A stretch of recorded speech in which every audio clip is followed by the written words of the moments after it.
Okay, at the end of World War One, the leaders of the Allied powers, so if we're looking at here from right to left, here's President Woodrow Wilson meeting with George Clemenceau, uh, Orlando of Italy, and David Lloyd George of Great Britain. These four gentlemen are now going to decide the fate, more or less, of the world in a lot of ways when the war is over. Each comes with a kind of really a different agenda. And you can see here the European powers, the ones that had been mostly affected by the war, are really pushing for strict and very strong punishment against Germany for causing World War One. Woodrow Wilson has a completely different idea. Part of his 14 points that we're going to discuss today, what he called peace without victory. And here's your essential idea of peace without victory. And here is Woodrow Wilson.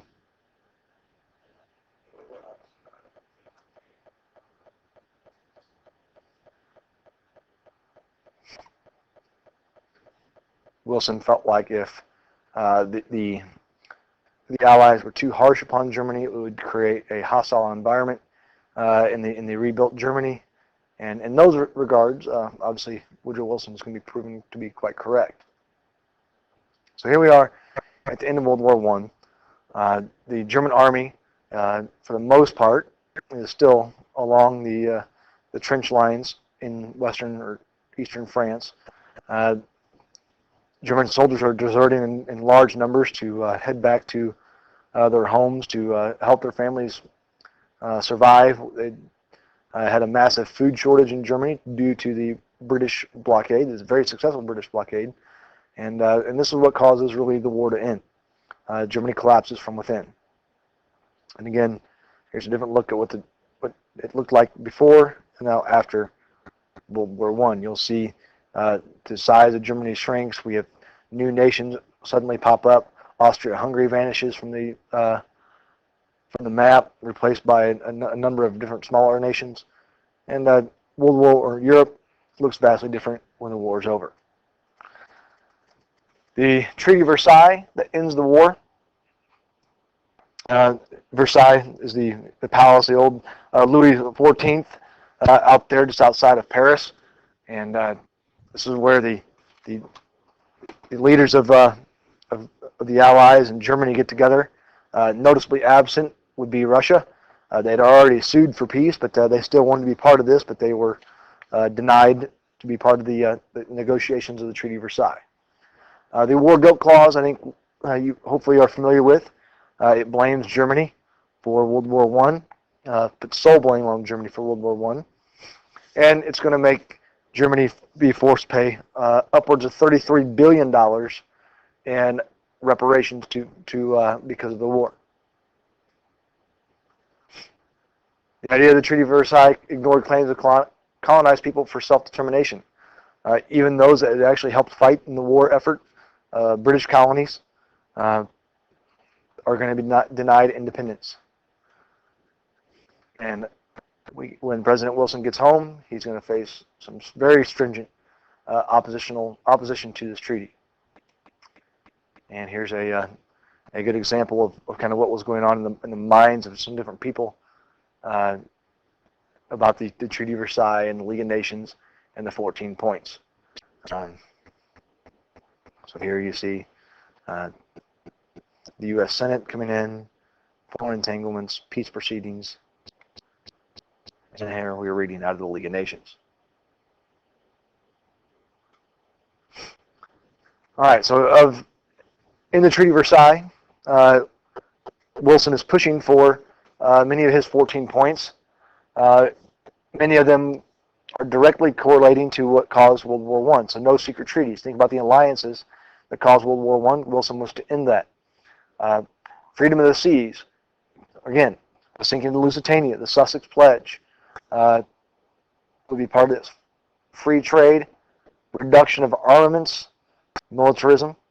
There's, again, going back to a specific cause of the war, and the right to self-determination. And if you think about this as a imperialist, connecting to imperialism, if countries had the right to self-determination, the European imperial powers would no longer really exist. They would just have their own home country. And the biggest part of Wilson's 14 points is the establishment of the League of Nations. The League of Nations is more or less the predecessor to our current United Nations. It's an international peacekeeping organization, and this was like his baby. This is the one thing that Wilson is going to push for more than anything else. He wants the creation of the League of Nations. He's going to give up a lot of his 14 points to help create the League of Nations. And again, a lot of this is going to become a problem back in the United States. And here's another good example of a political cartoon from the day, showing kind of the favor and what's going on in the United States in terms of public opinion in regards to the League of Nations, Treaty of Versailles, and what the United States' new role in the world is going to be. The biggest problem of the League of Nations in the United States is that it says that the League will act as one. People looked at this and they said, wait a minute, this is going to take away in the Constitution, the only people in the Constitution, the only group according to the Constitution that can declare war and send troops into harm's way, into combat, is Congress. And Congressman Henry Cabot Lodge says, we're not going to give up our constitutional rights to do this to an international organization. These guys became known as the reservationists. They had obviously some reservations about putting the United States in the League of Nations and just American forces being sent somewhere without congressional approval. The problem for Woodrow Wilson in this is that he's very unwilling to compromise on the creation of the League of Nations. And it's going to be a major problem for Woodrow Wilson. He's actually going to suffer a stroke throughout these negotiations between himself and Henry Cabot Lodge. And a lot of people look at that and they blame the stroke on the stress encountered because of these negotiations and really the unwillingness to compromise on both ends. But Woodrow Wilson is really blamed, or a lot of this falls on the feet historically of Woodrow Wilson for being very unwilling to compromise with Henry Cabot Lodge and the reservationists on the issue of who's going to be sending American troops into harm's way. As a result of this, the Treaty of Versailles, which is going to help create the League of Nations, we never actually signed the treaty. The way this works is President Wilson was over in France negotiating the Treaty of Versailles, but it is up to the U.S. Senate to ratify a treaty. Constitutionally, that's the way it works. It's the whole idea of checks and balances. Well, Henry Cabot Lodge successfully leads somewhat of a revolt against Woodrow Wilson, and this U.S. Senate denies and does not approve the Treaty of Versailles. So we actually never do join the League of Nations. Here we are creating this organization that's a kind of the predecessor to the League of Nations. It's the baby, and any lack of any way of saying it, of our own president to help kind of create or keep the peace in the world, and yet the United States does not join. And here we see kind of the symbolism of that in this cartoon. And here's another one.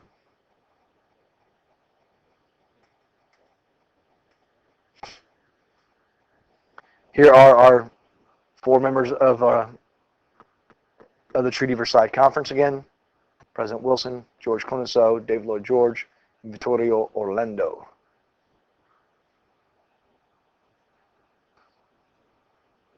And to wrap this up, I want you to just keep in mind the idea that Woodrow Wilson, he came up with his 14 points for what he was going to create this post-World War I world, where we were going to establish kind of a new world order and the way things were going to work. And a lot of that was based on peace without victory. Woodrow Wilson wanted to help kind of rebuild a new modern Germany that would become a good trading partner and the other European powers were completely against that idea. They wanted to punish Germany for World War One and make sure that Germany would never invade France again. From there, Woodrow Wilson pushes for his League of Nations and to help kind of keep the peace throughout the world. And in the negotiations with the U.S. Senate, he fails to get the U.S. Senate to go along with this idea and to get the United States to join the League of Nations. We never do. The League of Nations basically dissolves in the years before World War II. It was proven to be more or less powerless to stop the Italians invading Ethiopia, the Japanese invading China, or stopping Hitler from gobbling up territories in Central Europe. So the League of Nations fell apart, and a lot of that had to do with the fact that the United States was not involved any way whatsoever.